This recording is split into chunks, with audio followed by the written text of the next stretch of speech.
ભાઈ હિંગુ છે સાચ છે ને? હા ભાઈ યાદ છે, બોલો ને. તમારી એડ જોઈ હતી આપણે. કઈ હતી બોલો ને, શું જોઈએ તમારે? 1000 રૂપિયામાં તમે સ્પીકર આપો. હા ભાઈ 1000 રૂપિયામાં મળે જ છે ને. કયું સ્પીકર જોઈએ તમારે? 1000 રૂપિયાનું છે. આ પણ 1000 રૂપિયાનું, આ પણ 1000 રૂપિયાનું, આ પણ 1000 રૂપિયાનું, આ 2000 રૂપિયાનું કયું જોઈએ? અરે ભાઈ છે યાર, અરે છે, તમારે જોઈએ છે? મારે લેવાનું છે. હા તો તમારી પાસે બજાજ કેશ પૈસા નથી, બજાજ નું ફાઇનાન્સ છે, ક્રેડિટ કાર્ડ છે. હા તો થઈ જશે ને, ઈએમઆઈ થઈ જશે, નો કોસ્ટ ઈએમઆઈ થઈ જશે.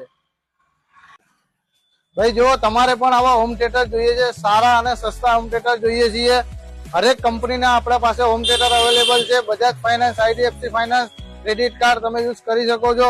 બધા બેટરી બેકઅપ વાળા હોમ થિયેટર આવશે. 5 થી 7 કલાક બેટરી બેકઅપ ચાલશે અને બધા કંપનીના આવશે 1 યર વોરંટી સાથે. તો આવો ક્યાં આવવાનું રહેશે? હિંગુ સેલ્સમાં.